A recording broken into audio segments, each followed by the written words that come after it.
আসসালামু আলাইকুম। কেমন আছেন সবাই? আলহামদুলিল্লাহ, আমিও ভালো আছি। তো আজকে সকাল সকাল একটা সকালের নাস্তা নিয়ে হাজির হলাম আপনাদের মাঝে। তো আজকে বানাবো আমি শীতের ঠান্ডা ঠান্ডা সকালে আলু পরোটা। আলু পরোটা কিভাবে বানাবো এটা আপনাদের সাথে শেয়ার করছি। তো প্রথমে আমি আলুটা আগে একটু সিদ্ধ করে ম্যাশ করে রেখে দিয়েছি। পরিমাণ মতো তেল দেবো, মানে একদমই অল্প তেল দেবো। জাস্ট পেঁয়াজটা আলুটা ভেজে নিয়ে আসি। তেলটা দিয়ে দেওয়ার পরে এখন আমি পেঁয়াজ কুচি, কাঁচামরিচ কুচি আর পেঁয়াজের কলি, মানে আমাদের পেঁয়াজের কালি যেটাই বলি, এটা কুচি কুচি করে কেটে রেখেছি, সব একসাথেই দিয়ে দেবো। এখন এটা বেশ কিছুটা ভেজে নেড়ে নেব, নাড়াচাড়া করে নেব অনেকক্ষণ ধরে। নাড়তে নাড়তে এর মধ্যে বাকি মশলাগুলো আস্তে আস্তে দিতে থাকবো। পরিমাণ মতো একটু লবণ দিয়ে দেবো, সামান্য একটু হলুদের গুঁড়া। শীতের সকালে এরকম মাঝে মাঝে আলু পরোটা খেতে খুবই ভালো লাগে। আর এই সময়টায় আসলে খাওয়ার সময়, গরমকালে আসলে এভাবে খাওয়া যায় না। পরিমাণ মতো জিরার গুঁড়া দিলাম, আর দেবো একটু চাট মশলার গুঁড়া, একটু হাফ চামচ অল্প, মানে এইভাবে দিয়ে দেবো। একটু ভালো করে ভেজে নেড়ে নেব সুন্দর মতো।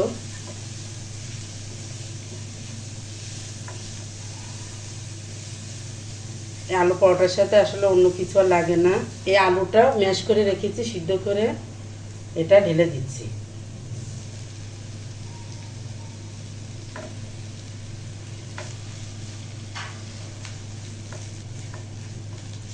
যেহেতু একটু চাট মশলা, একটু ঝালের পরিমাণ আছে, কাঁচামরিচও দিয়েছি, তো তার ঝালটা বেশি দেবো না, মানে মিডিয়াম হবে ঝালটা। এইভাবে ভালো করে ভেজে নেব আলুটা। সামান্য একটু লেবুর রস, অনেকটা ধনেপাতা। তার মধ্যে আমি একটু লবণ আর সামান্য একটু সয়াবিন তেল যেটু মিক্সড করে নিয়েছি, গরম পানি আস্তে আস্তে দেবো, আর আমি আটাটা ছেনে নেব।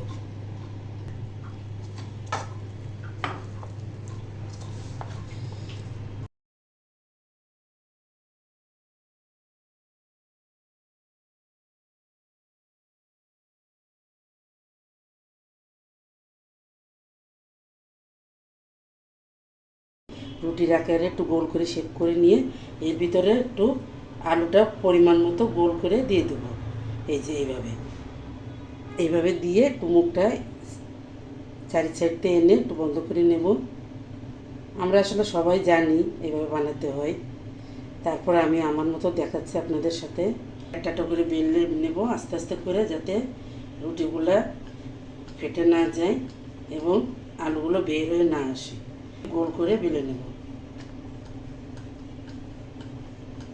এই যে এখন আমি বেলে নিলাম, এখন আমি ভেজে নেব। আগে অল্প একটু তেল দিয়ে নেব যাতে লেগে না যায়।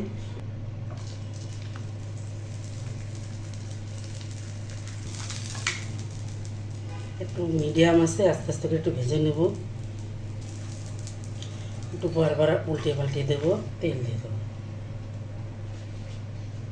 তৈরি হয়ে গেল সকালে মজাদার আলু পরোটা। দেখেন আপুরা কতটা সফট হয়েছে।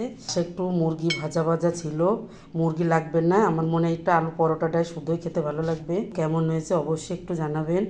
যদি ভালো লেগে থাকে অবশ্যই একটু লাইক কমেন্ট একটু শেয়ার করে দেবেন এবং পাশে থাকবেন।